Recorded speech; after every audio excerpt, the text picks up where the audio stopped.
Tuhan. Yesus mati di salib, tapi dia hidup, dia bangkit. Haleluya, kita mau bangkit berdiri, kita mau sorakan kemenangan bagi dia. Haleluya, haleluya, haleluya. Segala pujian hanya bagi Engkau Tuhan. Kami bersyukur Tuhan. Kita mau merayakan kebaikan Tuhan dalam hidup kita. Ku tahu dia penolongku. Ku tahu dia penolongku. Darahnya hapus dosaku. Ku yakin. Haleluya. Ku yakin. Amin. Dia angkat deritaku. Sembuhkan sakitku. Ku yakin Tuhan. Ku yakin. Kita angkat panji bagi dia. Ku angkat panji. Oh, oh, oh. Dia telah menang atas maut. Dia penebusku. Dia hiduplah. Dia penebusku. Dia hiduplah. Haleluya. Dia adalah penolong kita. Dia menghapus segala dosa kita. Amin. Amin.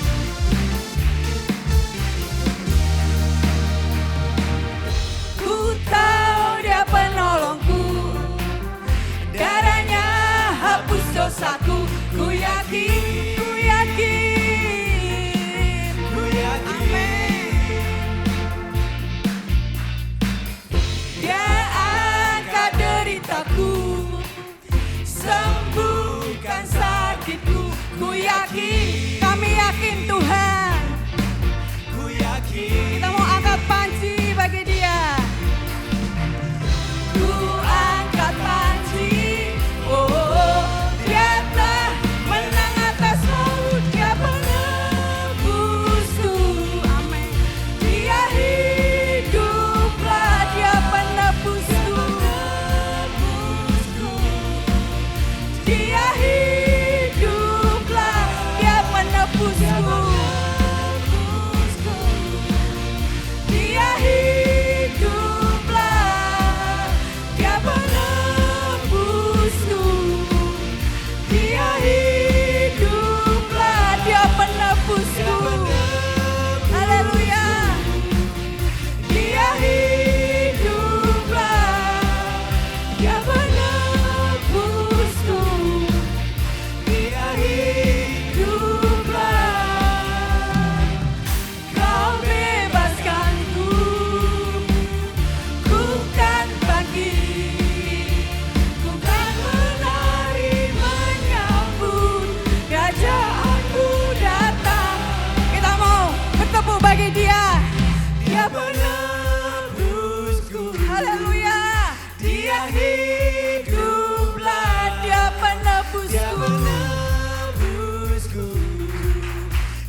darah anak domba, siap kita dibebaskan. Amin.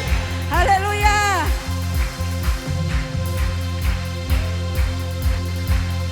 Oleh darah anak domba, oleh kesaksian kita, iblis dikalahkan. Iblis dikalahkan, kuasanya dihancurkan oleh darah anak domba, oleh darah anak domba, oleh darah anak domba, oleh kesaksian kita, kuasa iblis dikalahkan. Iblis dikalahkan, kuasanya dihancurkan oleh darah anak domba, oleh darah anak domba, oleh darah anak domba, oleh kesaksian kita, oleh kesaksian kita, iblis dikalahkan. Iblis dikalahkan, kuasanya dihancurkan oleh darah anak domba, oleh darah anak, oleh darah anak, katakan oleh darah anak domba. Haleluya. Haleluya. Haleluya. Haleluya. Sekali lagi beri sorak-sorai buat Tuhan, Allah yang telah bangkit dari kematian. Amin. Amin. Dia yang berkata, "Hai maut, di manakah sengatmu?" Maut tidak berkuasa lagi atas dia dan tidak berkuasa lagi atas hidup saya dan saudara. Amin. Dia yang juga berkata, "Dosamu sudah diampuni dan jangan berbuat dosa lagi." Tabir sudah terbuka, saatnya kita memandang kemuliaannya. Amin. Dengan penuh keberanian, dengan kekuatan Roh Kudus. Haleluya. Mari kita pandang kemuliaannya. Imam besar Maha Agung, Yesus Kristus Tuhan namanya. Haleluya.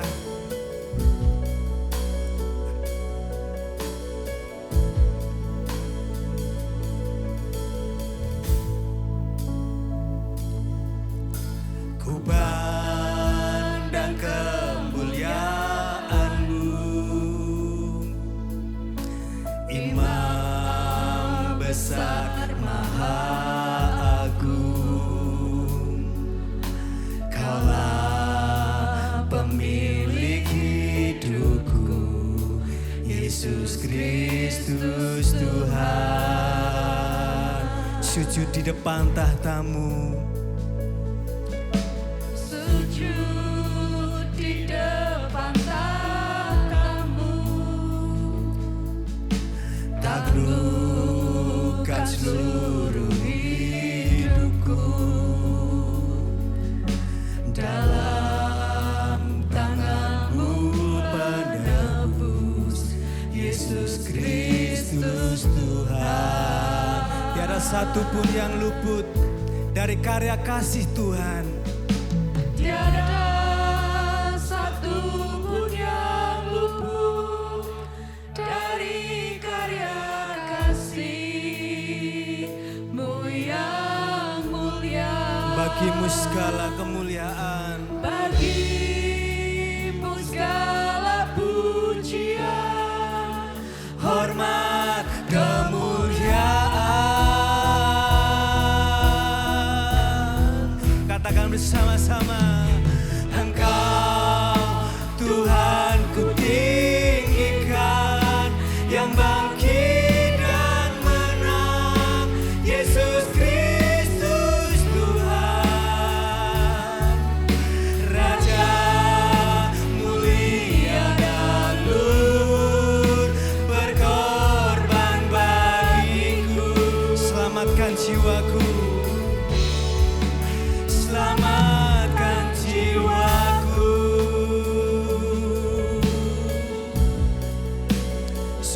depan tahta-Mu. Taklukkan seluruh hidupku Tuhan. Sujud di depan tahta-Mu, taklukkan seluruh hidupku.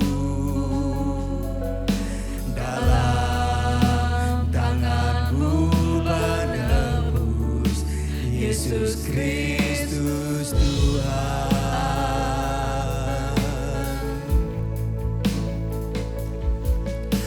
Tiada satu pun yang luput dari karya kasih-Mu yang mulia. Bagi-Mu segala pujian, hormat, kemuliaan. Engkau ku tinggikan, Engkau Tuhan ku tinggikan, yang bangkit dan menang, Yesus Kristus Tuhan. Raja mulia dan luhur, berkorban bagiku, maka jiwaku memuja-Mu Tuhan.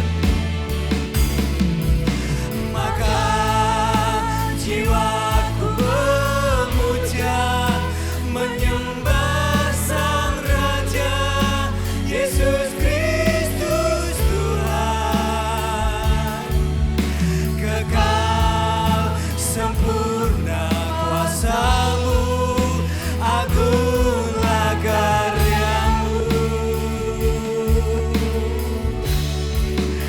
Yesus Kristus Tuhan.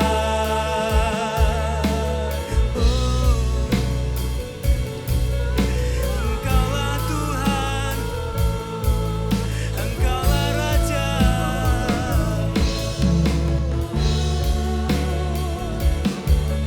Haleluya.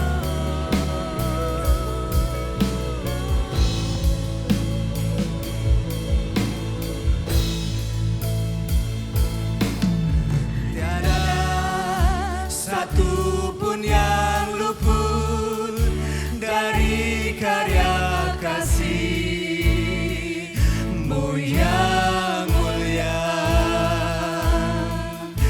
Bagi-Mu segala pujian, hormat, kemuliaan. Engkau Tuhan ku tinggikan, Engkau Tuhan ku tinggikan, yang bangkit dan menang, Yesus Kristus Tuhan. Raja mulia dan luhur, berkorban bagiku, maka jiwaku memuja. Maka jiwaku memuja, menyembah Sang Raja, Yesus Kristus Tuhan. Kekal sempurna kuasa-Mu, agunglah karya-Mu.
Sebab kau besar, perbuatanmu sungguh ajaib.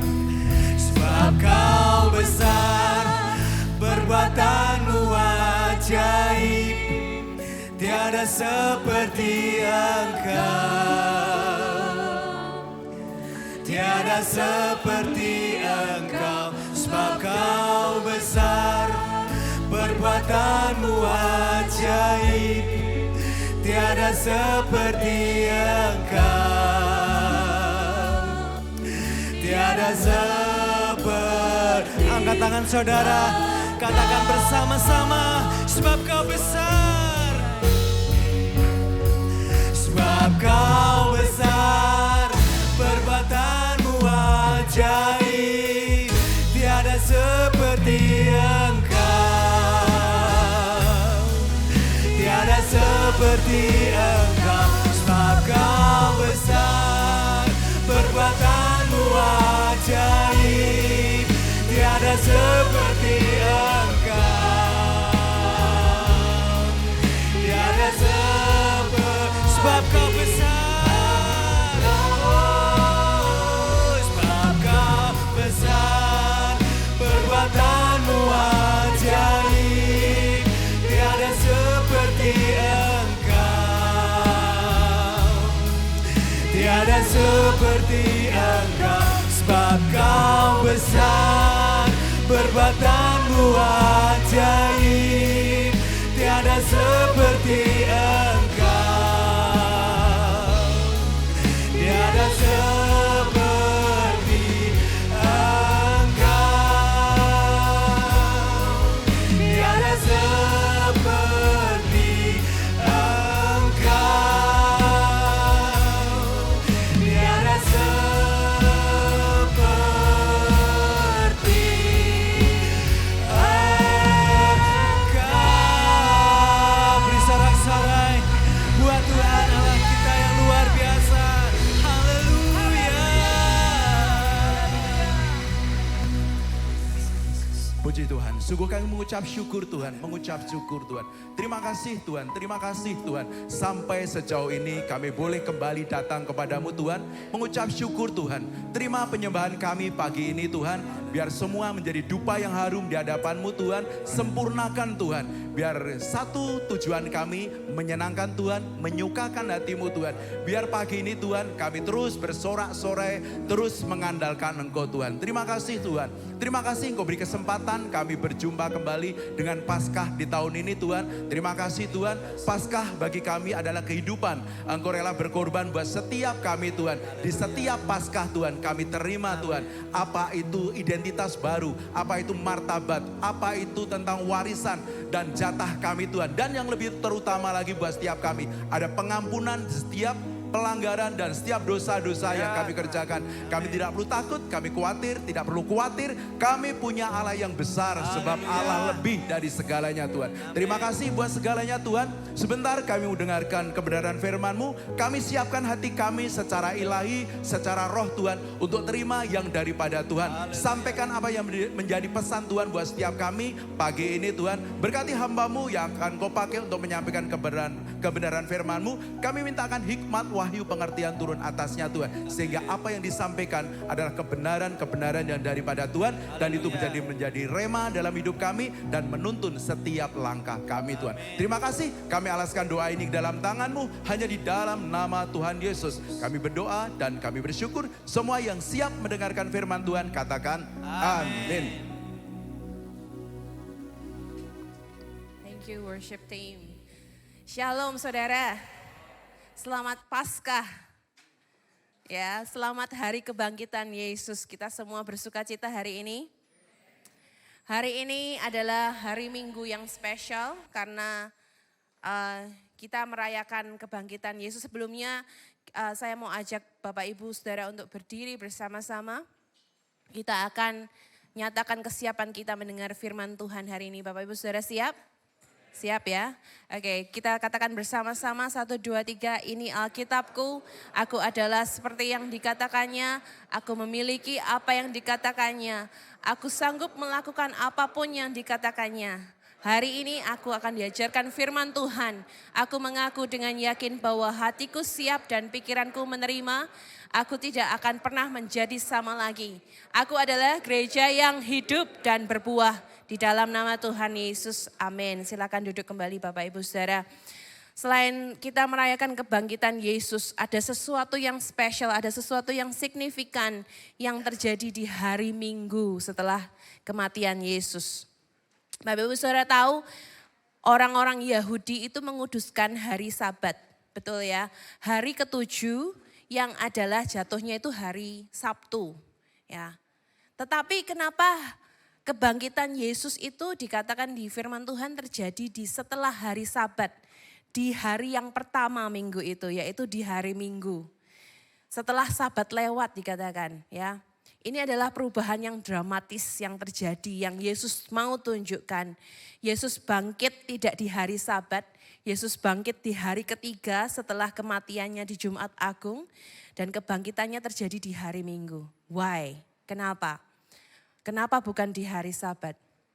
Bapak Ibu Saudara tahu, karena ada perjanjian yang baru. Ya, perjanjian yang lama sudah berlalu. Ada covenant, ada new covenant, ada perjanjian yang baru yang diciptakan oleh Kristus.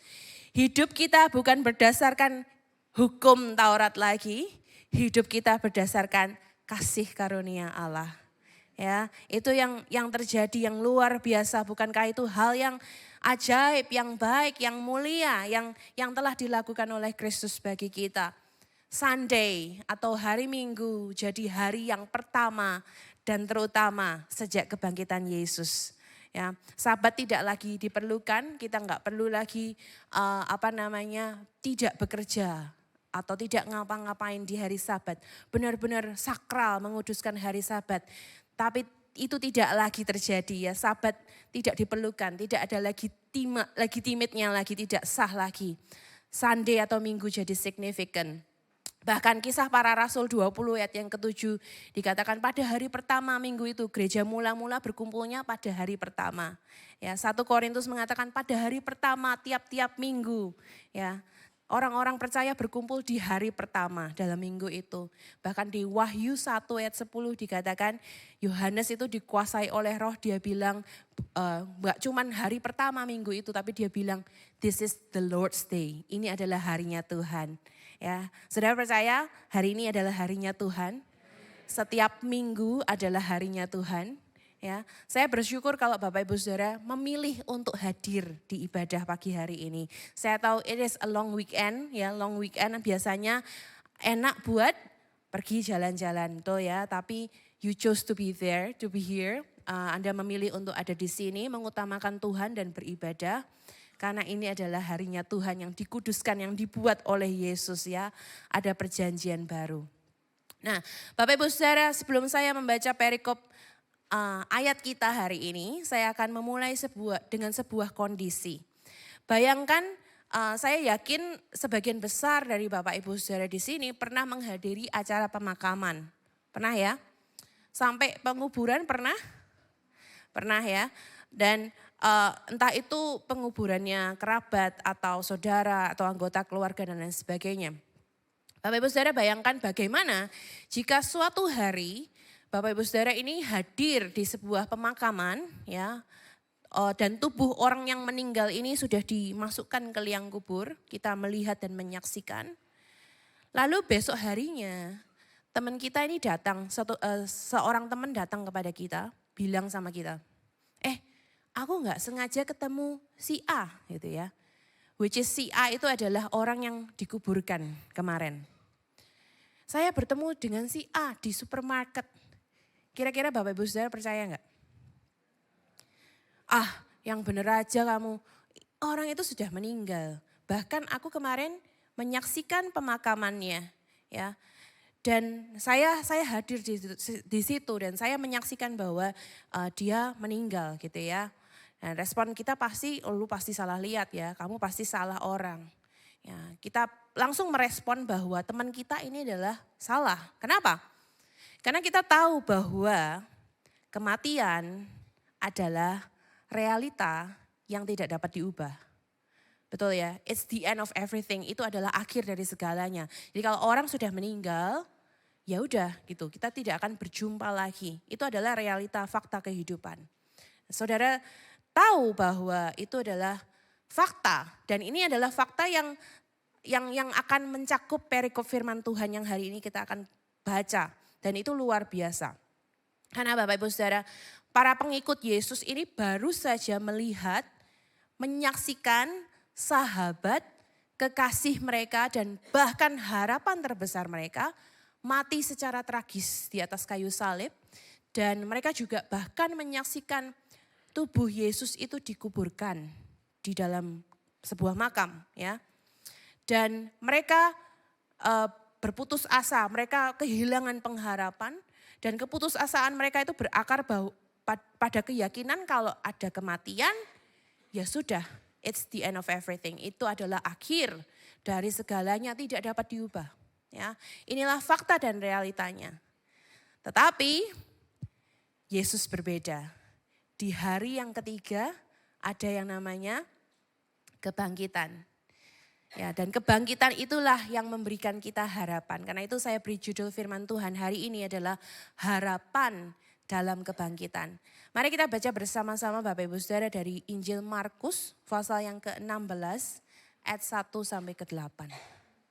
Injil Markus pasal yang ke-16 ayat 1 sampai ke-8 dan saya ingin kita semua membaca bareng-bareng ya. Dengan suara yang keras. 8 ayat. Markus 16 ayat 1 sampai 8. Ya. Saya tunggu sejenak. Harapan di dalam kebangkitan. Ya, judul perikopnya adalah kebangkitan Yesus. Sudah mendapat ya? Amin. Oke, mari kita baca bersama-sama. 3, 2, 1. Setelah lewat hari Sabat, Maria Magdalena dan Maria ibu Yakobus serta Salome membeli rempah-rempah untuk pergi ke kubur dan meminyaki Yesus. Dan pagi-pagi benar pada hari pertama minggu itu setelah matahari terbit, pergilah mereka ke kubur. Mereka berkata seorang kepada yang lain, siapa yang akan menggulingkan batu itu bagi kita dari pintu kubur? Tetapi ketika mereka melihat dari dekat, tampaklah batu sudah terguling. Lalu mereka masuk ke dalam kubur dan mereka melihat seorang muda yang memakai jubah putih duduk di sebelah kanan. Mereka pun sangat terkejut. Tetapi orang muda itu berkata kepada mereka, jangan takut. Kamu mencari Yesus orang Nazaret yang disalibkan itu. Ia telah bangkit. Ia tidak ada di sini. Lihat, inilah tempat mereka membaringkan dia. Tetapi sekarang pergilah, katakanlah kepada murid-muridnya dan kepada Petrus, ia mendahului kamu ke Galilea. Di sana kamu akan melihat dia seperti yang sudah dikatakannya kepada kamu. Lalu mereka keluar dan lari meninggalkan kubur itu, sebab gentar dan dahsyat menimpa mereka. Mereka tidak mengatakan apa-apa kepada siapapun juga karena takut. Dengan singkat mereka sampaikan semua pesan itu kepada Petrus dan teman-temannya. Sesudah itu Yesus sendiri dengan perantaraan murid-muridnya memberitakan dari timur ke barat. Berita yang kudus tak terbinasakan tentang keselamatan yang kekal itu. Amin. Bapak Ibu Saudara, Markus memberitahu, menceritakan tentang kronologi kebangkitan Yesus ya. Dikatakan bahwa ketika hari Sabat berakhir, seperti di awal tadi saya katakan hari Sabat bukan adalah hari kebangkitan Yesus, hari Sabat sudah berakhir. Ya, ada beberapa wanita, a group of women ya. Namanya adalah Maria Magdalena, kemudian siapa? Maria ibu Yakobus dan ada Salome ya. Di Lukas 24 ayat 10 menambahkan satu nama lagi, namanya ada seorang wanita lagi namanya Joanna ya. Mereka adalah orang-orang wanita-wanita yang mengasihi Yesus. Mereka mencintai Yesus. Mereka mengikuti dari Yesus disalibkan. Dan mereka ini pengen mengunjungi kubur Yesus. Mereka membeli beberapa rempah-rempah untuk apa? Untuk mengurapi tubuh Yesus.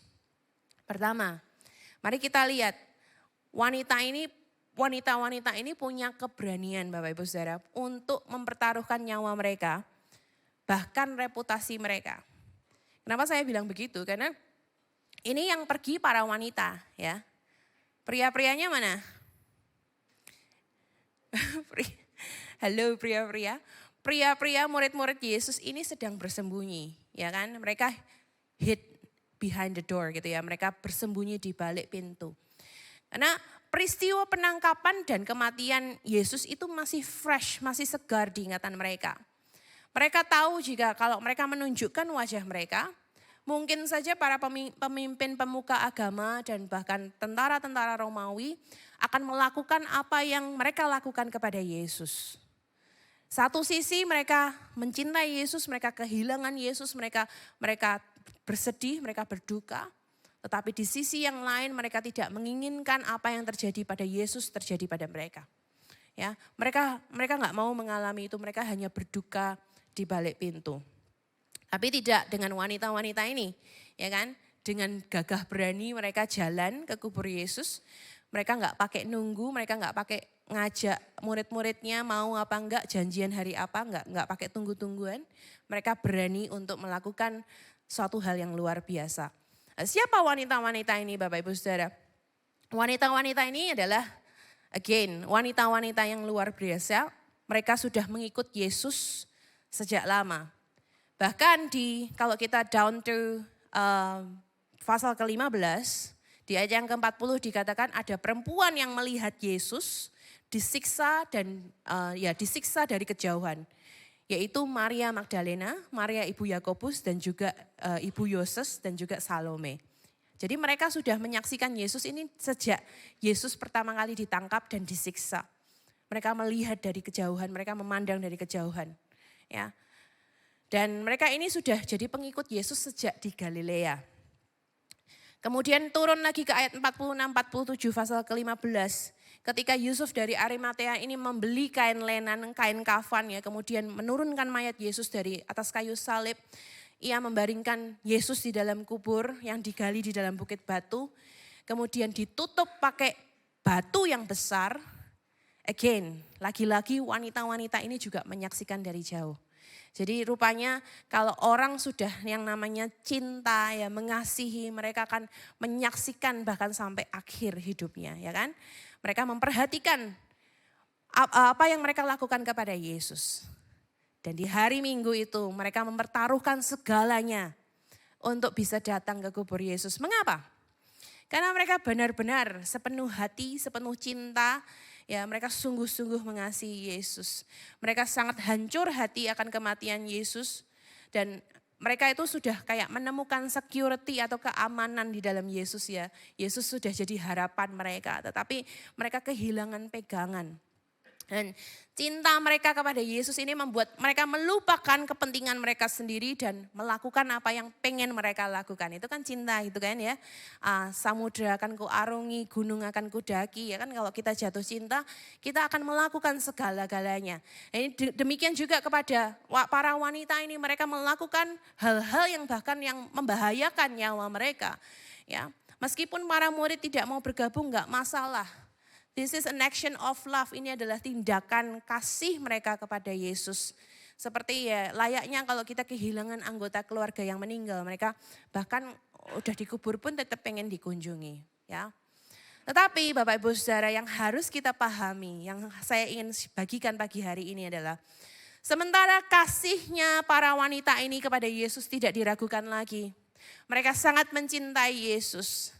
Tetapi pada saat yang sama, at the same time, mereka itu tidak percaya kepada Yesus. Maksudnya apa?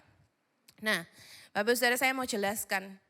Apa yang Yesus katakan kepada pengikut-pengikutnya pada saat Yesus masih hidup di dunia. Ya, di Markus pasal ke-8 ayat 31 dikatakan, Yesus mengajarkan kepada mereka bahwa anak manusia harus menanggung banyak penderitaan dan ditolak tua-tua oleh imam-imam dan ahli-ahli Taurat lalu dibunuh dan bangkit sesudah 3 hari. Ya. Kebangkitan Yesus waktu itu diberitakan. Kemudian Yesus mengulang hal yang sama di pasal yang ke-9 ayat 9-10. Ya, Yesus berpesan kepada mereka supaya mereka jangan menceritakan kepada seorang pun apa yang telah mereka melihat itu sebelum anak manusia bangkit dari antara orang mati. Kemudian Yesus berkata, mengulang hal yang sama lagi di pasal yang ke-10. Sekarang kita pergi ke Yerusalem dan anak manusia akan diserahkan kepada imam-imam dan kepada ahli-ahli Taurat. Dan mereka akan menjatuhi dia hukuman mati. Dan dia akan menyerahkan dia kepada bangsa-bangsa yang tidak mengenal Allah. Dan ia akan diolok-olok, diludahi, disesah dan dibunuh. Ini kira-kira sudah mereka lihat belum? Sudah mereka lihat ya? Yesus sudah mati, disiksa, diolok-olok, disesah, dibunuh. Ya, Yesus ada lanjutannya dan sesudah 3 hari ia akan bangkit. Yesus berulang-ulang memberitakan tidak hanya kematiannya, tetapi dia juga memberitakan kebangkitannya. Dan pengikut-pengikut Yesus ini mereka sudah rela melepaskan segala hak miliknya untuk mengikut Yesus. Dan sekarang mereka di dalam kondisi putus asa. Bahkan terlalu putus asa sampai mereka lupa apa yang Yesus pernah beritakan, yaitu kebangkitannya.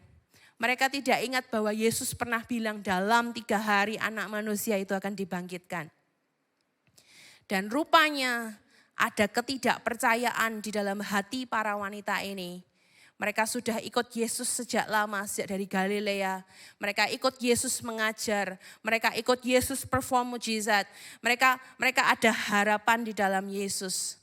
Tetapi ketidakpercayaan wanita-wanita ini akan kebangkitan Yesus mematikan harapan yang Yesus tawarkan. Itu adalah poin pertama saya Bapak Ibu Saudara, ketidakpercayaan kita itu bisa mematikan harapan kita. Ketidakpercayaan kita itu bisa mematikan harapan yang Yesus tawarkan kepada kita. Ya, Saudara lihat, para wanita ini mencintai Yesus. Ya, poin pertama tolong ditampilkan.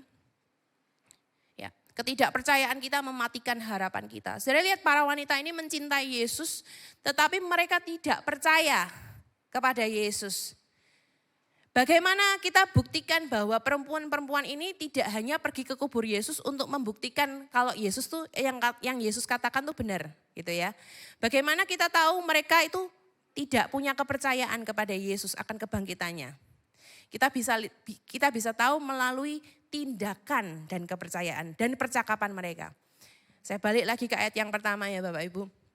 Setelah lewat hari Sabat, Maria Magdalena, Maria ibu Yakobus serta Salome membeli rempah-rempah untuk pergi ke kubur dan meminyaki Yesus. Ya, saudara-saudara akan membeli rempah-rempah ke kuburan tujuannya apa? Untuk menjumpai kubur ya. Kalau di sana bisa dilihat, bisa masuk ke kuburannya gitu ya. Kalau di sini memang terkubur di dalam tanah. Tetapi kalau udah ada tindakan beli rempah-rempah, ya.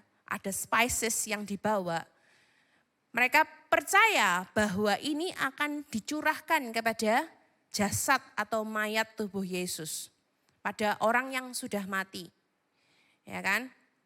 Para wanita ini karena cintanya mereka pengen menghabiskan saat terakhir bersama Yesus. Mereka pengen mempersembahkan yang terbaik untuk terakhir kalinya melayani Yesus dan mengurapinya. Mengurapi tubuh Yesus.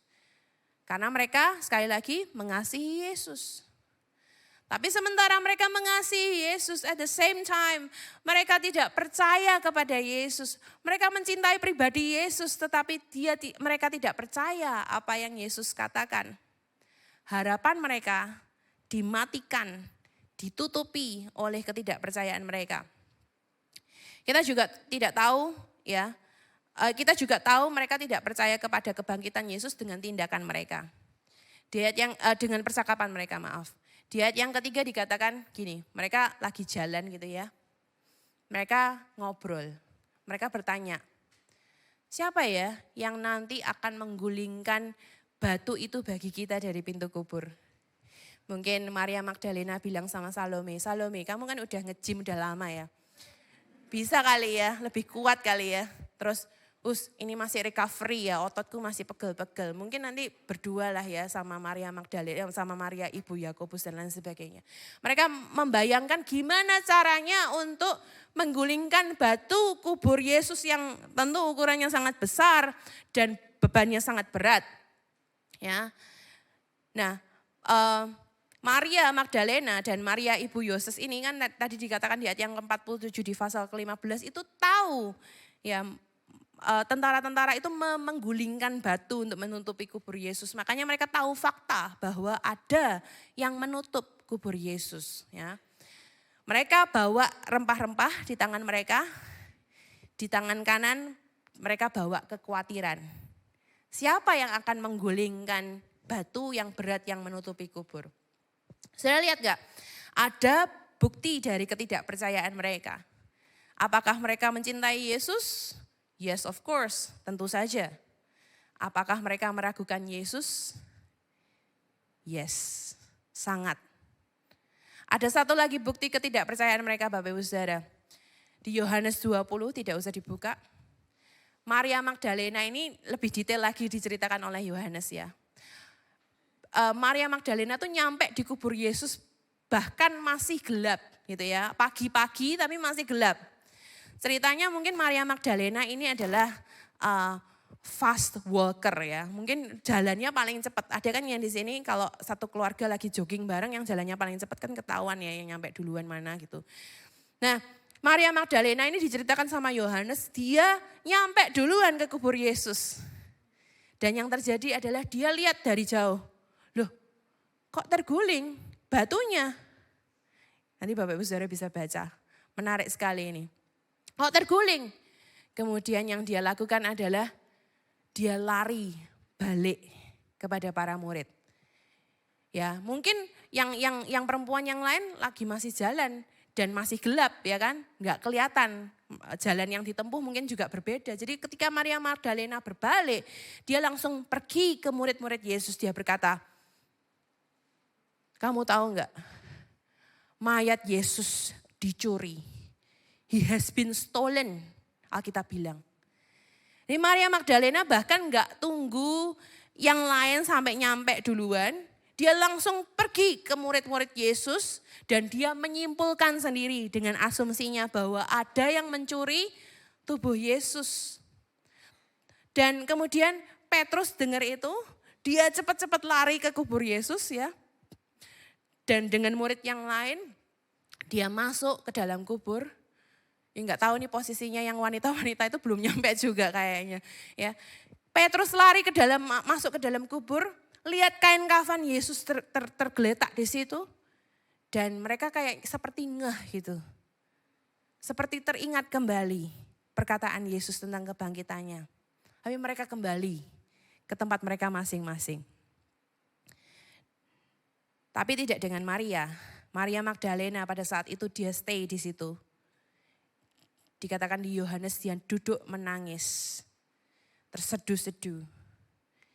Kemudian Yesus menghampiri dia tapi dia nggak tahu itu Yesus. Yesus tanya, kenapa kamu menangis, hei wanita? Dia bilang, Tuhanku diambil orang. Dia nggak percaya ada kebangkitan. Ditutupi harapannya, dimatikan harapannya.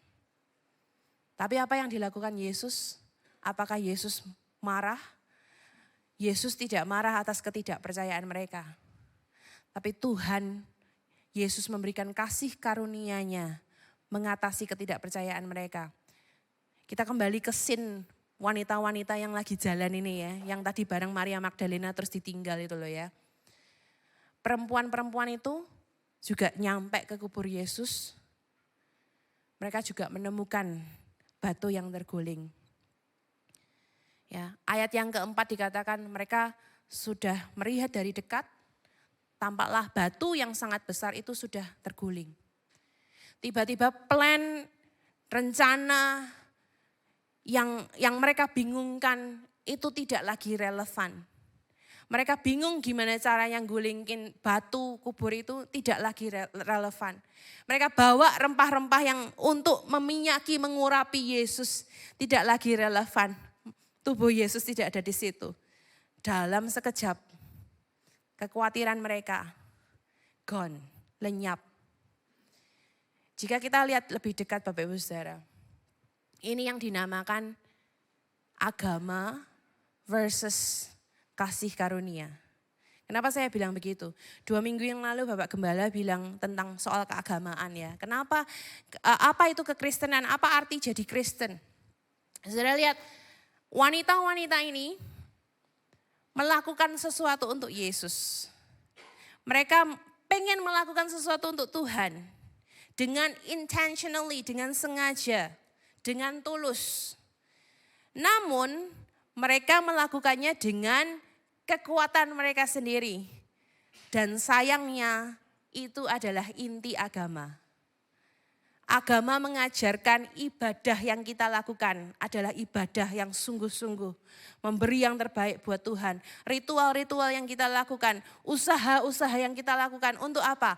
Mengejar Allah, mengejar perkenanan Allah. Agama berpusat kepada apa yang manusia bisa lakukan untuk mendapat perkenanan hati Tuhan. Perempuan-perempuan ini datang memang dengan cinta kasih mereka pengen menunjukkan cinta mereka kepada Tuhan, tetapi Tuhan justru lebih dululah mengungkapkan kasihnya kepada mereka.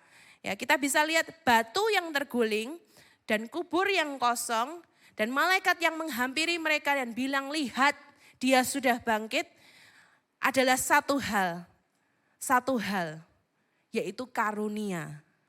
Ya, bukan dengan usaha mereka mendapatkan ini, mereka tidak pantas mendapatkan ini, mereka sudah meragukan Tuhan, mereka sudah tidak percaya kepada Tuhan. Saya coba perjelas dengan statement ini ya Bapak Ibu Saudara. Batu yang terguling itu tidak disingkirkan supaya Yesus keluar. Batu kubur yang digulingkan itu tidak digulingkan supaya Yesus bisa keluar.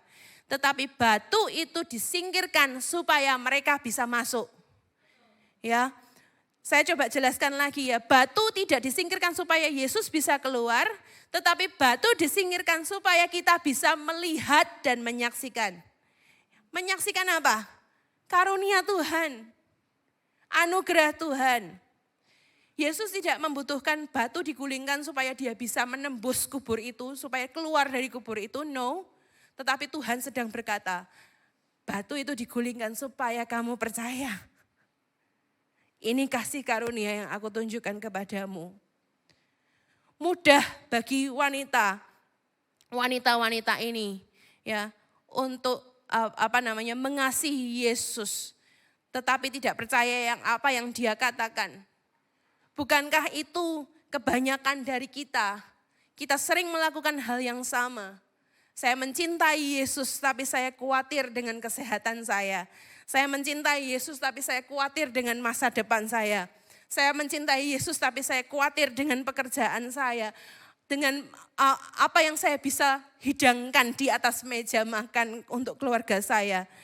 Ya, seringkali kita berkata saya mencintai Yesus, saya mengasihi Yesus, saya mau melayani Yesus. Tetapi seringkali banyak hal yang mematikan harapan kita. Karena kita mengasihi Yesus tapi kita tidak percaya kepada Yesus. Hal yang sangat signifikan ya, berbeda. Ya, agama fokusnya kepada pelayanan, kepada perbuatan, kepada kehadiran kita.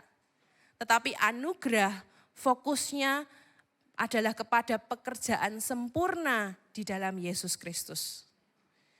Yesus bilang batu itu terguling, itu kasih karunia. Tapi enggak cuman ini Bapak Ibu Saudara, tidak cukup percaya kubur itu kosong. Saudara harus percaya bahwa Yesus itu hidup. Kalau percaya kubur itu kosong, banyak yang percaya Bapak Ibu. Orang Farisi percaya kubur kosong, tentara Romawi percaya kuburnya kosong, tetapi mereka tidak mempercayai Yesus itu hidup. Kubur kosong tidak dapat mengubah atau menyelamatkan jiwa Anda. Hanya Kristus yang hidup yang bisa menyelamatkan jiwamu. Para wanita ini tidak diperintahkan untuk pergi memberitahu para murid bahwa kubur kosong. Tapi mereka disuruh memberitakan bahwa Yesus hidup. Kubur kosong adalah sebuah bukti dan undangan. Ya, adalah bukti kebangkitan Yesus dan undangan percaya kepada kehidupan yang Kristus miliki. Karena itu ketidakpercayaan kita itu memang mematikan harapan kita. Tetapi ada satu anugerah yang Yesus tawarkan. Kebangkitan Yesus memastikan harapan. Kalau tadi ketidakpercayaan kita mematikan harapan, kebangkitan Yesus memastikan ada harapan. Ya. Ayat yang kelima, lalu mereka masuk ke dalam kubur dan mereka melihat seorang muda memakai jubah putih. Putih di sini dalam bahasa Yunani artinya terang, gitu ya. Orang itu berpakaian terang, kemuliaan Tuhan duduk di sebelah kanan. Mereka pun sangat terkejut. Tapi orang muda itu berkata, "Jangan takut, kamu mencari Yesus orang Nazaret yang disalibkan itu. Ia telah bangkit, ia tidak ada di sini. Lihat, ini tempat mereka membaringkan dia." Saya tertarik dengan apa yang dikatakan ini malaikat ya. Yang dikatakan malaikat ini kepada mereka.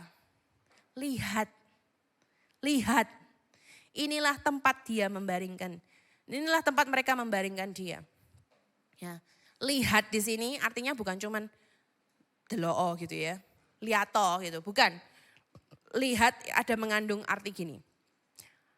Rasakan, alami, dan temukan. Kita dapat menerjemahkan seperti ini. Malaikat ini berusaha ngomong sama para wanita ini. Coba lihat ke sini.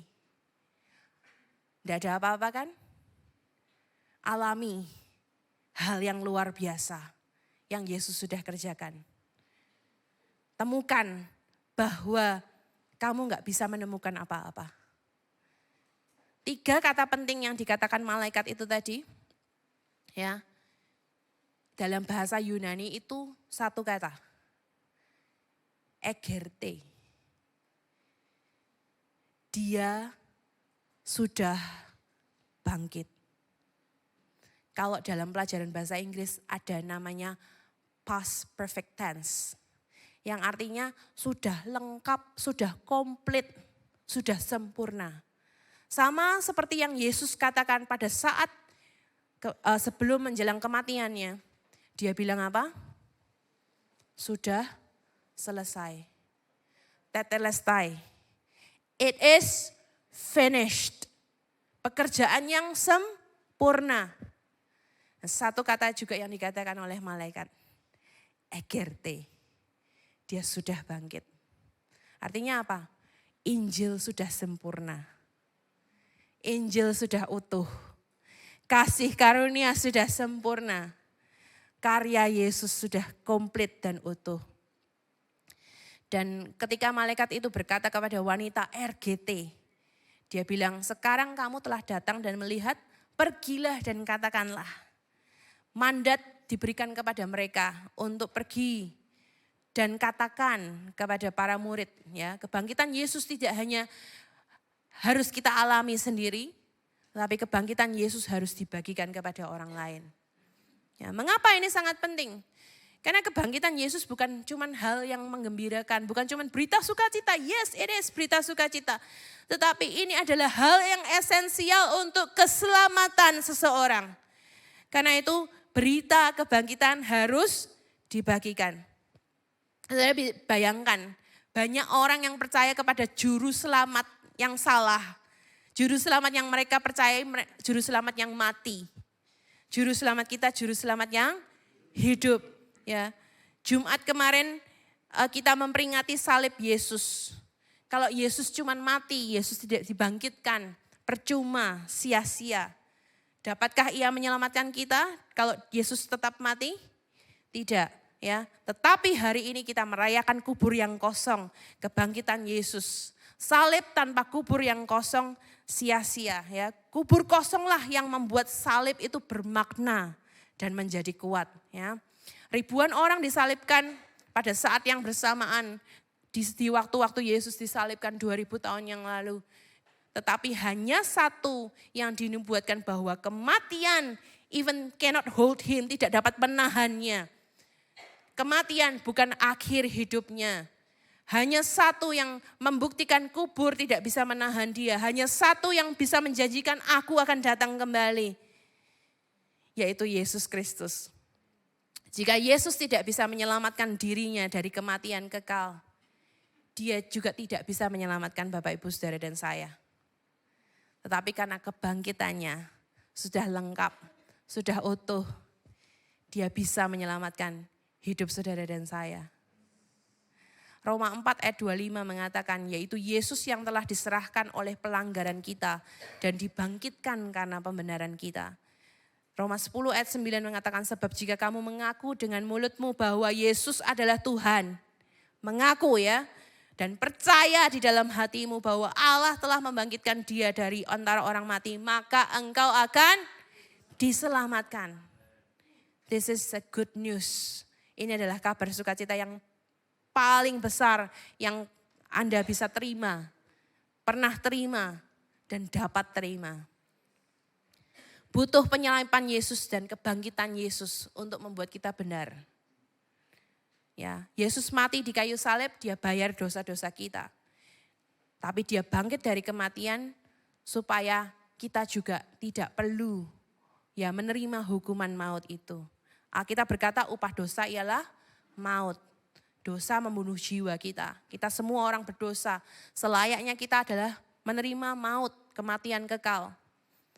Orang kalau mati ya, kalau kita mati karena dosa-dosa kita, orang mati itu tidak perlu dan tidak bisa direformasi.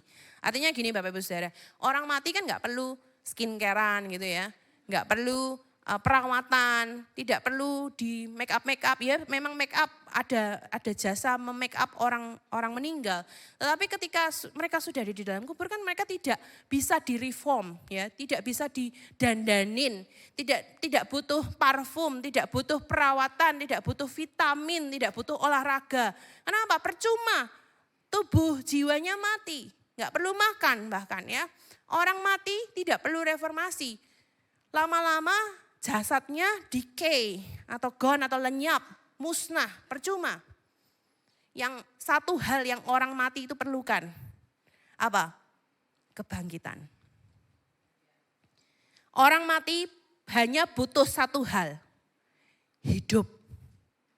Supaya bisa direformasi.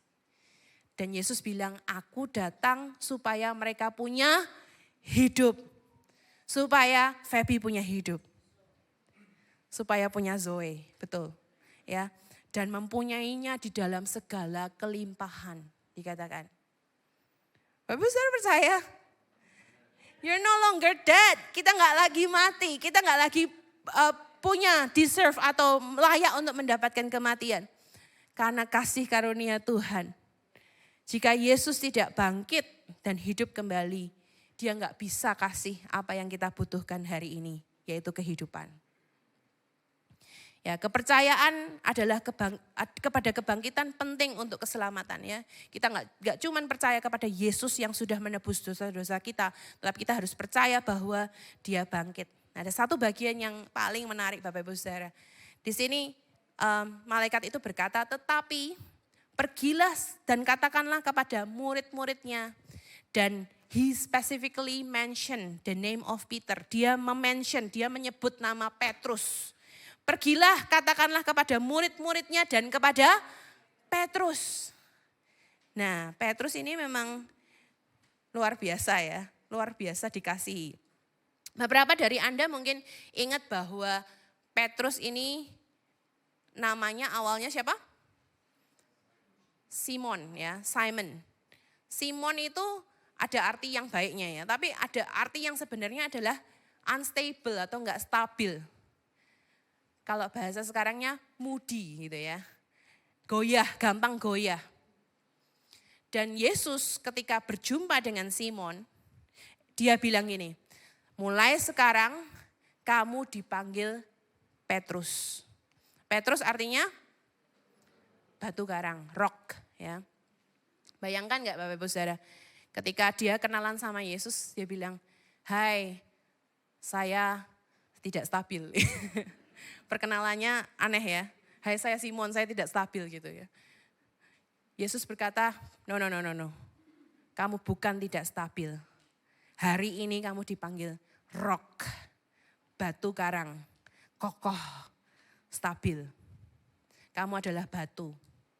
Murid-murid Yesus mungkin mikir, ngapain sih, lucu banget, ngapain sih, apa sih gitu kan. Tapi itu adalah kabar baik bahwa Yesus tidak lihat siapa Simon sebenarnya, tetapi dia lihat masa depannya. Dan hari ini Bapak Ibu Saudara, He sees you. Tuhan tidak melihat siapa kita sekarang, tapi dia lihat masa depan kita. Ya. Adalah satu hal bagi kita untuk percaya kepada Yesus, tetapi bukankah hal yang sangat mengagumkan atau membesarkan hati kita bahwa Yesus itu percaya kepada kita. Yesus tahu bagaimana Petrus ini akan mengkhianati Yesus, menyangkal Yesus 3 kali dan meninggalkan Yesus untuk mati sendirian. Tapi dia tetap pilih Petrus untuk jadi muridnya. Dia memanggil namanya, he calls him by name. Dan nama yang secara khusus disebutkan oleh malaikat untuk dikasih tahu bahwa Yesus adalah bangkit siapa? Petrus. Ya kan? Dan Petrus dikasih tahu sama wanita-wanita ini. Petrus, sana ke Galilea, Yesus sudah bangkit. Mungkin Petrus akan berkata, enggak deh. Aku sudah rasa bersalah. Ya, we talk about feeling of guilt. Kita kemarin Jumat Agung bicara soal perasaan bersalah. Petrus merasa bersalah. Saya janji saya mau mati buat Yesus, tapi saya ingkar, bahkan saya menyangkal dirinya. Saya enggak even coba menyelamatkan Yesus dari siksaan itu. Saya berusaha menyelamatkan diri sendiri. Aku enggak mau pergi. Dia pasti enggak pengen lihat saya. Yesus pasti enggak pengen lihat saya. Dan tanggapan wanita-wanita ini saya bayangkan gitu ya. Mereka bercakap-cakap. Mereka no. Yesus, malaikat itu kasih mandat secara khusus untuk panggil murid-murid dan Petrus. Yesus ingin melihat engkau. Dia pengen melihat dan berjumpa engkau secara pribadi di Galilea. Bapak Ibu Saudara, yang mau saya katakan, kegagalan kita bukan akhir dari segalanya. Ia mati buat semua dosa saudara dan saya. Dan saudara adalah miliknya. Dan kita tahu bahwa hal ini sangat berdampak besar. Kepercayaan Yesus kepada diri Petrus ini berdampak besar. Karena kita tahu siapa yang jadi pemimpin para murid setelah Yesus pergi? Petrus. Siapa yang khotbah pertama di Kisah Para Rasul dan 3.000 orang bertobat?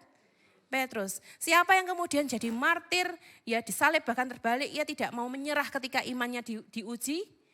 Petrus. Petrus yang dulunya pengecut, jadi pemberani. Saudara tahu apa ini namanya? Anugerah. Allah tidak melihat siapa saudara, apa yang saudara telah lakukan, dan bahkan apa yang kita akan lakukan. Mengecewakan Tuhan mungkin, tetapi dia cari, dia tahu kita gak bisa berbuat apa-apa. Karena itu dia yang kasih harapan kepada kita. Dosa kita tidak mendiskualifikasi kita di dalam pelayanan. Tuhan tidak cari yang sempurna. Dia cari orang yang mau bertobat. Bukan tentang siapa kita lagi, tetapi tentang apa yang Yesus lakukan buat kita. Ya. Kebangkitan Yesus memastikan harapan kita. Saya mau tutup dengan sebuah kisah Bapak Ibu Saudara. Berapa banyak dari antara Bapak Ibu Saudara tahu film Toy Story? Film animasi. Ayo coba angkat tangannya, saya pengen coba relevan dengan Bapak Ibu. Ya cuma anak-anak muda Ya berarti yang tidak tahu adalah, saya nggak ngomong ya. Berapa banyak kita sudah nonton film Toy Story, kita tahu tapi nonton? Enggak ya? Tahu ya? Nah ini siapa namanya yang pakai astronot itu? Buzz Lightyear ya. Nah itu temennya namanya Woody. Buzz ini ya, yang pakai pakaian astronot ini, dia ini ceritanya mereka tuh mainan Bapak Ibu Saudara. Mereka tuh toy, namanya makanya Toy Story. Mereka tuh cuman mainan. Nah tapi Buzz ini sangat confident, sangat percaya diri. Dia nggak sadar dengan dirinya sebenarnya. Dia tahu dia nggak tahu kalau dia mainan, tapi dia percaya bahwa dirinya itu adalah pahlawan luar angkasa. Ya, dia percaya benar-benar bahwa dirinya tuh hebat. Dia seorang astronot benar-benar. Nah, sementara Woody ini yang cowboy itu ya, dia ngomong sama Buzz. Buzz, you know what? Kamu tahu nggak? Kamu itu bukan astronot, kamu itu bukan pahlawan luar angkasa. Stop berkhayal ya. Kamu ini cuman mainan. Satu saat Buzz ini gagal terbang. Gagal ya melayang-layang kayak dia kan pengen jadi astronot beneran. Dan Buzz langsung menyadari bahwa oh ya memang bener ya. Aku bukan seorang astronot luar angkasa. Seorang yang punya superpower luar biasa. Tapi Woody ini juga teman yang luar biasa juga, dia bilang gini. Jangan khawatir Buzz ya. Kamu mungkin merasa bahwa kamu hanya mainan bodoh dan tidak penting. Dan Woody ini membuat pernyataan yang luar biasa kepada Buzz. Coba angkat kakimu. Dan lihat di bawah sepatumu. Ada apa? Kita lihat. Di bawah sepatunya Buzz ada nama Andy. Siapa Andy? Andy adalah seorang anak yang punya mainan ini. Ya. Memang mungkin kamu merasa bahwa kamu adalah mainan yang tidak berguna dan bodoh. Tetapi Andy yang memiliki kamu itu merasa bahwa kamu adalah mainan terbaiknya. You are the precious thing he ever has. Kamu adalah hal yang sangat berharga yang dia miliki. Woody mengatakan rahasianya, bukan siapa kamu, tetapi milik siapa kamu. Coba angkat kakimu. Waktu dia angkat kakinya ada nama Andy. Dan Buzz smiles very wide, dia tersenyum secara lebar. Bapak Ibu Saudara, kita mungkin kalau angkat kaki kita nggak punya nama siapa-siapa di sini. Kita nggak punya nama Yesus bahkan tertulis di kaki kita. Tapi kita punya satu hal yang bahkan lebih baik dari itu. Yesaya 49 ayat 16 mengatakan, lihat aku telah melukiskan engkau di telapak tanganku. Bapak Ibu Saudara, zaman dulu nama Tuan itu ditato di tubuh budak yang dibeli. Sehingga orang tahu ini adalah milik Tuan A, milik Master B, dan lain sebagainya. Enggak ada nama budak ditulis di tubuh tuannya.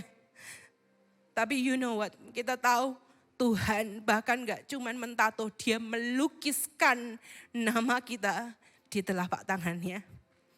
That is how precious we are di depan dia, kita berharga di depan dia. Kita bobrok, kita tidak layak. Tetapi Yesus mengasihi kita. Allah mengasihi kita. Dia telah mentato nama kita secara permanen. Aku melukis engkau di telapak tanganku. Engkau adalah milikku. Karena kasihnya yang begitu besar kepada kita. Kita sudah jadi milik Tuhan. Dan hari ini kalau kita hidup, kita melayani Tuhan, kita bersaksi. Bukan karena kewajiban, tetapi karena kita kasih kepada Tuhan. Kita mengasihi Tuhan, kita mengabdikan diri kepada Tuhan. Berhenti mengevaluasi diri, apa yang bisa kita lakukan, atau tentang apa yang kita sudah lakukan kepada Tuhan. Tetapi apakah saudara benar-benar sudah menjadi milik Yesus hari ini?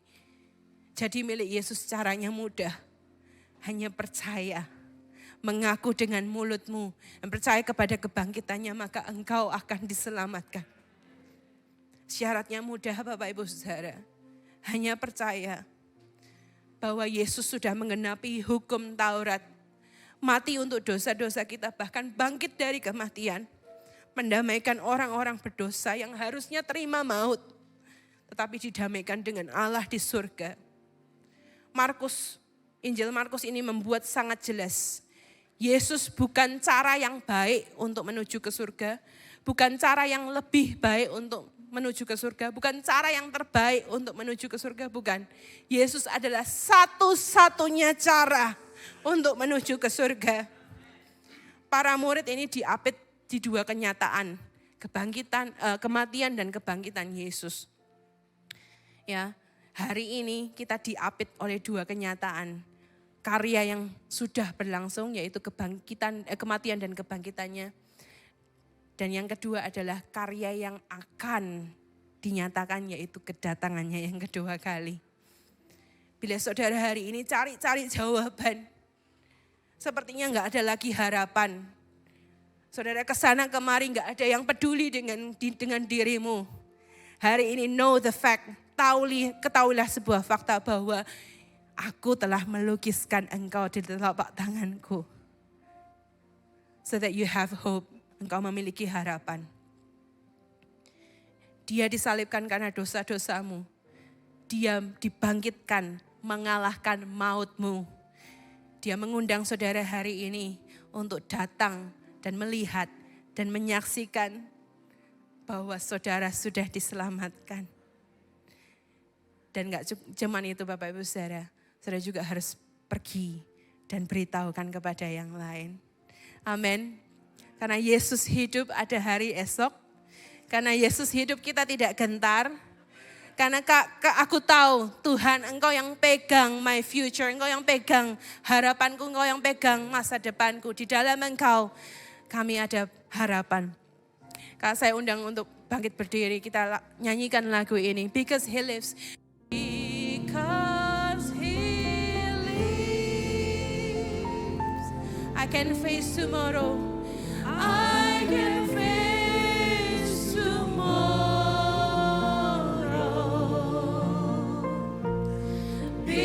Because He lives. All fears is gone. All fear is gone. Because I know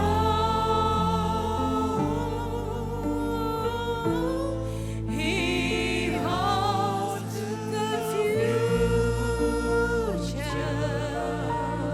Dia yang pegang masa depanmu. And life is worth the living just because He lives. Yes, amen. Because He lives. Because He lives. I can face tomorrow.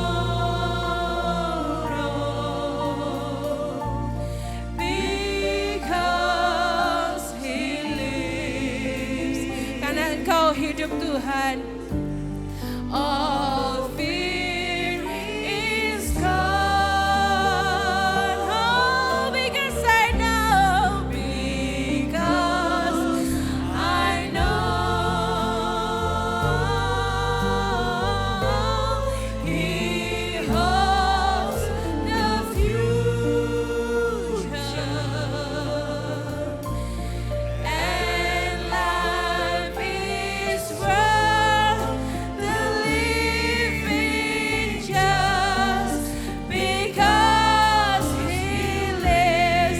Katakan yang yakin sebab Dia hidup ada hari esok. Sebab Dia hidup. Amin. Ada hari esok. Sebab Dia hidup. Kami gak gentar Tuhan. Ku tak gentar. Karena ku tahu Dia pegang hari esok. Hidup jadi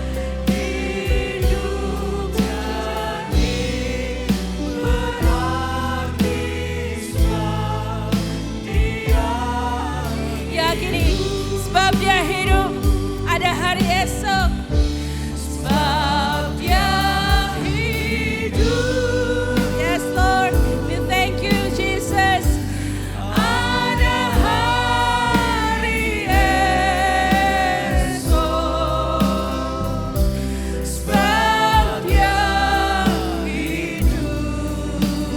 ketakutan lagi, tidak ada kegentaran lagi. Ada harapan, ada harapan. Karena ku tahu Dia menang hari esok. Hidup jadi berarti sebab Dia hidup jadi berarti. Amin. Hidup jadi berarti sebab Dia hidup. Hidup jadi berarti. Hidup jadi berarti sebab Dia kita ucapkan syukur kita kepada Tuhan. Terima kasih Tuhan. Terima kasih Tuhan sebab Engkau hidup. Ada hari esok. Sebab Engkau hidup ada harapan yang baru. Sebab Engkau hidup tidak ada lagi ketakutan. Tidak ada lagi maut. Maut di mana sengatmu. Engkau tidak lagi menguasai hidupku. Terima kasih Tuhan. Terima kasih Tuhan. Yesus terima kasih. Engkau tidak hanya mati, tapi Engkau juga bangkit. Memberikan harapan yang baru buat hidupku. Terima kasih Tuhan. Terima kasih Tuhan. Terima kasih Tuhan. Terima kasih Yesus. Kau luar biasa. Kau di atas segala-galanya Yesus. Kau segala-galanya bagi kami Yesus. Maka Engkau mengukir nama kami di telapak tangan-Mu. Engkau mengasihi kami. Engkau membuat kami berharga. Terima kasih Tuhan. Terima kasih Tuhan. Terima kasih Tuhan. Bersyukur buat karya-Mu Tuhan. Engkau mulia, Engkau ajaib, Engkau agung, Engkau baik Tuhan. Terima kasih Yesus. Kami bersyukur Tuhan. Kami bersyukur Tuhan. Kami bersyukur Tuhan. Kami bersyukur Tuhan. Terima kasih Tuhan. Terima kasih Tuhan. Terima kasih Tuhan. That's because He lives. Because He lives, I can face tomorrow. Because He lives, all fear is gone.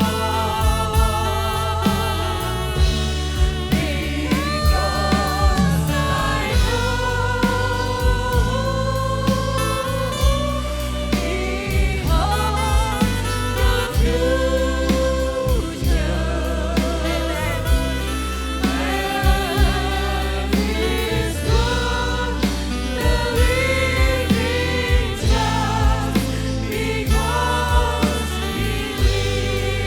life is worth the living. And life is worth the living just because He lives. And life is worth the living. And life is worth the living just because He lives. Kemuliaan hanya bagi Tuhan. Kemuliaan hanya bagi Tuhan. Kemuliaan hanya bagi nama Tuhan. Kemuliaan hanya bagi nama Tuhan. Yesus. Yesus, tidak ada kata lain yang dapat mengungkapkan ucapan syukur kami. Selain pengagungan dan penyembahan kami kepada Engkau. Engkau termulia, Engkau termegah, Engkau menang atas maut, Engkau dibangkitkan. Egerte, semua sudah lengkap dan sempurna karyamu Tuhan. Kami tidak perlu menambah-nambahinya dengan kekuatan kami sendiri. Karena anugerah-Mu sungguh terlalu besar buat hidup kami. Tuhan, terima kasih buat karyamu. Tidak hanya Engkau mati di kayu salib menebus dosa kami. Engkau dibangkitkan memberi harapan buat kami. Supaya di dalam Engkau Tuhan kami tidak mengalami ketakutan, kegentaran. Kami tahu Tuhan di mana hari-hari kami mengalami stres, tekanan, depresi. Tuhan kami tahu kami salah meletakkan iman kami. Tapi Engkau tidak marah kepada kami. Engkau datang kepada kami dan bahkan menawarkan batu itu sudah terguling. Datang dan saksikan. Letakkan imanmu padaku. Yesus Engkau sungguh luar biasa. Kami tidak perlu mengalami hal yang buruk. Kami tidak perlu menghadapi kematian yang kekal. Karena ada satu kebangkitan yang Engkau lakukan Tuhan. Karya yang sempurna satu kali dan untuk selama-lamanya. Hanya nama Yesus yang dapat menyelamatkan kami. Tidak ada satu nama lain pun di kolong langit ini Tuhan yang dapat menyelamatkan kami. Selain nama Yesus Kristus, penebus hidup kami. Kami bersyukur Tuhan. Kami bersyukur Tuhan. Kami mau meletakkan harapan kami kepada Engkau Yesus. Kalau keampuni kami, kalau ketidakpercayaan kami mematikan harapan kami di dalam Engkau. Ketidakpercayaan kami Tuhan membuat kami berusaha sendiri. Kami berpikir sendiri bagaimana kami menggulingkan batu itu. Tetapi hari ini harapan itu ada. Kami tahu batu itu sudah Engkau gulingkan. Dan Engkau menawarkan hidup yang kekal bagi kami semua. Terima kasih Tuhan Yesus, Engkau sungguh luar biasa. Engkau mengasihi kami, Engkau mengambil kami dari liang kubur. Mengangkat kami dan bahkan memberi kami kehidupan. Kami direform, kami dibangkitkan. Karena Engkau Yesus Tuhan. Because you live, the life is worth the living.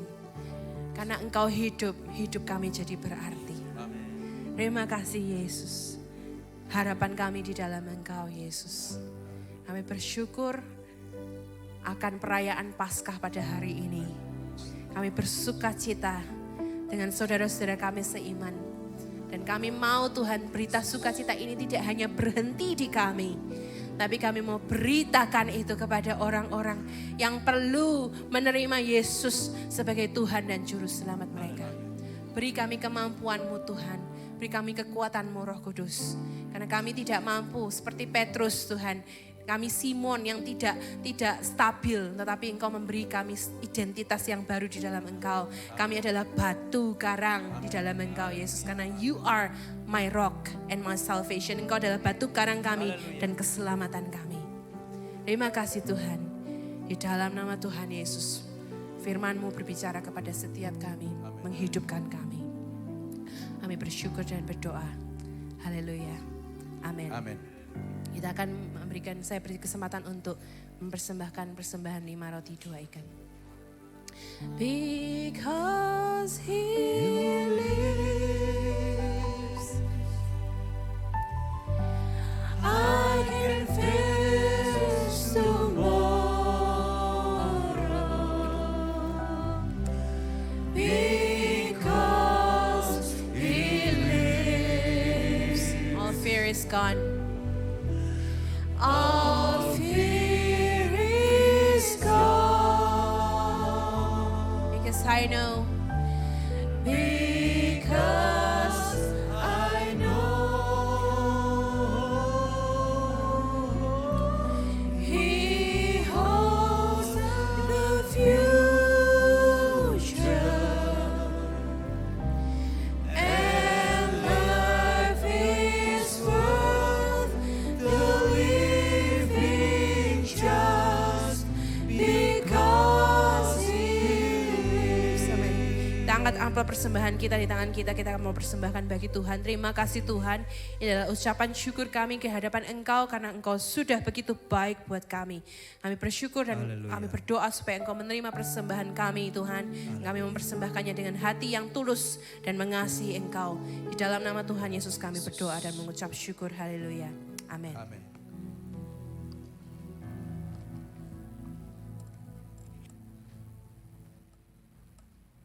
Shalom, selamat Hari Paskah untuk kita semua. Kita bersyukur Sang Penebus dan Juru Selamat hidup kita, Yesus Kristus, tidak hanya mati bagi kita di atas kayu salib menggantikan hukuman dosa kita. Namun, Ia sudah bangkit mengalahkan maut, supaya kita semua boleh menerima pendamaian dengan Allah Bapa kita. Hari ini, kuasa kebangkitannya kita rayakan sebab kuasa keselamatan Yesus adalah bagi kita semua yang percaya pada namanya. Kami juga mengucapkan bagi jemaat Tuhan yang mungkin baru pertama kali hadir di gereja ini. Selamat bergabung di ibadah minggu dan juga komsel. Tuhan Yesus memberkati. Ada beberapa pengumuman untuk 1 minggu ke depan. Walaupun PPKM sudah diakhiri, tapi tetap harus waspada, menjaga diri dengan masker. Jika jemaat sedang sakit flu, batuk, pilek, demam, disarankan agar mengikuti ibadah secara online. Jika sehat, kami mendorong dan menyambut jemaat untuk beribadah di gereja. Tetapi yang terlebih penting, kita harus hidup berlindung dan melekat pada Tuhan. Tambah semangat ibadah. Ibadah raya di gereja dilangsungkan selama 2 kali secara onsite. Kami mendorong bagi Bapak Ibu Saudara untuk tetap mendaftar melalui PKS masing-masing untuk pengaturan ketersediaan bangku dan memudahkan pemerhati untuk presensi. Ibadah raya yang pertama diadakan jam 7 pagi, sedangkan ibadah raya yang kedua jam 9 pagi bersamaan dengan ibadah anak, sedangkan ibadah raya 2 diadakan jam 9 pagi bersamaan dengan ibadah anak Superbook dan BTC yang diadakan di lantai 2 GBT Firman Kudus. Kami menganjurkan agar ibadah hadir di gereja tetap mengikuti protokol kesehatan. Kirim foto-foto setelah setiap ibadah, baik itu minggu, doa Kamis, dan juga konsel. Bagi setiap pria di Gereja Firman Kudus, kami undang untuk dapat menghadiri persekutuan kaum pria yang akan diadakan pada hari Rabu, 12 April 2023 jam 7 malam. PKP akan bertempat di Rumah Bapak Mandala dan akan dilayani oleh Bapak Filipus sebagai WL. Dan firman Tuhan disampaikan oleh Bapak Dwi. Doa multiplikasi hari Kamis 6 April 2023 jam 7 malam akan diadakan secara onsite di gereja. Kami mengundang untuk setiap jemaat dapat hadir di doa Kamis ini karena melalui doa multiplikasi ini kita bisa sama-sama bersekutu dan berdoa supaya banyak jiwa dimenangkan bagi Allah. Doa multiplikasi akan dilayani oleh Ibu Ratih sebagai WL, Bapak Chris David dan Ibu Mimi sebagai singers, dan firman Tuhan akan disampaikan oleh Bapak Hervey. Kami juga mengajak Bapak Ibu Saudara untuk komsel di hari Jumat dan beberapa hari lainnya. Berikut jadwal komsel onsite sepekan ke depan.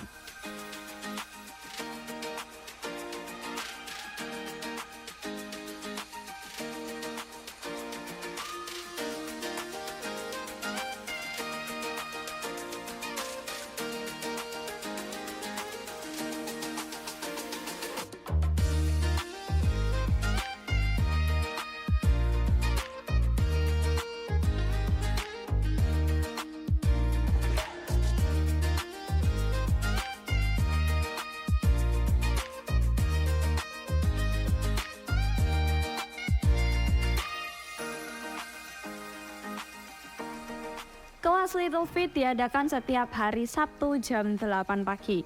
Kelas ini adalah program belajar Alkitab untuk anak-anak dalam bahasa Inggris. Bagi Bapak Ibu Saudara yang memiliki anak ataupun rekan-rekan yang memiliki anak berusia 2-12 tahun dapat hadir di kelas Little Fit di Bukit Bentul 20. Persembahan khusus untuk pembangunan dapat ditransfer ke rekening berikut.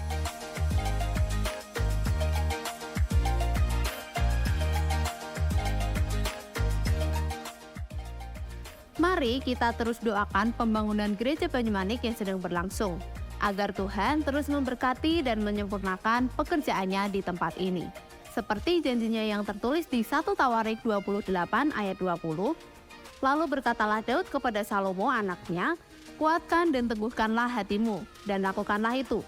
Janganlah takut dan janganlah tawar hati, sebab Tuhan Allah, Allahku menyertai engkau. Ia tidak akan membiarkan dan meninggalkan engkau sampai segala pekerjaan untuk ibadah di rumah Allah selesai. Untuk persembahan khusus pembangunan tetap dimasukkan ke keranjang 5 roti 2 ikan pada saat ibadah raya. Pengumuman selanjutnya adalah baptisan air yang akan diadakan pada hari Minggu, 16 April 2023. Setiap peserta wajib berkumpul di gereja jam 3 sore. Retreat Encounter hari Sabtu Minggu 20 dan 21 Mei 2023 diadakan di Wisma El Betel Karangpandan dengan biaya Rp300.000. Pembayaran paling lambat akhir April, dan Retreat Encounter ini diperuntukkan bagi Bapak Ibu Saudara yang sudah menyelesaikan membership kelas atau bagi yang belum pernah mengikuti retreat ini. Informasi lebih lanjut dapat menghubungi Ibu Mesiana. Hadiri dan doakan ibadah anak spesial Super Paskah jam 9 sampai 11 dengan special guest star Gizmo bertempat di GPT Firman Kudus Hall di lantai 2. Kita berharap anak-anak di Gereja Firman Kudus juga dapat mengenal Injil sedini mungkin dan menerima Yesus sebagai juru selamat mereka secara pribadi melalui ibadah Super Paskah ini.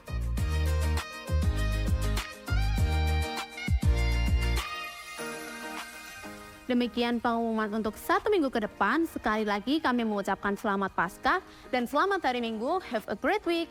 Tuhan Yesus memberkati.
Haleluya, puji Tuhan. Shalom semuanya. Ada sukacita hari ini, amin. Kristus bangkit memberikan harapan kepada kita, luar biasa ya. Yang hari ini datang dengan letih lesu, dengan berbeban berat, dan mungkin juga ada pergumulan-pergumulan di dalam hidup saudara. Ketahuilah kebangkitan Yesus memberikan harapan kepada kita. Apapun yang kita alami hari ini, mari kita serahkan kepada Tuhan dan tidak perlu khawatir lagi. Amin ya, puji Tuhan. Pembangunan gereja kita terus berlangsung dan terus dukung dalam doa maupun dana saudara sekalian ya.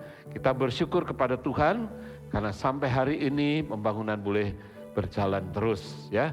Dan kita percaya sampai selesai nanti sampai finish akan selesai tepat pada waktunya. Mari kita akan berdiri bersama-sama menutup ibadah ini di dalam doa. Bapa, kami bersuka cita hari ini karena Kristus yang mati tidaklah mati terus, tapi Kristus telah bangkit dari kematian memberikan pengharapan yang baru kepada kami. Biarlah Tuhan iman kami juga diletakkan atas dasar yang teguh, atas batu karang yang teguh, yaitu kebangkitan Yesus Kristus. Terima kasih Tuhan, dan kami percaya hari ini kami semua diberkati melalui pemberitaan firman Tuhan ini. Terpujilah namamu. Diberkatilah engkau pada waktu masuk dan diberkatilah engkau pada waktu keluar. Dan Tuhan memerintahkan berkat di dalam lumbungmu dan di dalam segala usahamu. Tuhanlah yang telah menetapkan kita untuk menjadi umat-Nya yang kudus, dan Tuhan melimpahi kita dengan segala kebaikannya. Tuhan mengangkat kita menjadi kepala dan bukan ekor. Kita akan tetap naik, bukan turun. Amin, haleluya. Mari kita mengangkat kedua tangan kita, mengarahkannya kepada Tuhan. Tuhan memberkati engkau dan melindungi engkau. Tuhan menyinari engkau dengan wajah-Nya dan memberi engkau kasih karunia. Tuhan menghadapkan wajah-Nya kepadamu dan memberi engkau damai sejahtera di dalam nama Bapa, Putra, dan Roh Kudus, yaitu dengan nama Tuhan Yesus Kristus. Semua kita yang percaya dan mengasihi Tuhan sama-sama katakan amin, amin. Puji Tuhan, puji Tuhan.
Sampai di sini perjumpaan kita, sampai berjumpa kembali pada kesempatan yang akan datang. Shalom.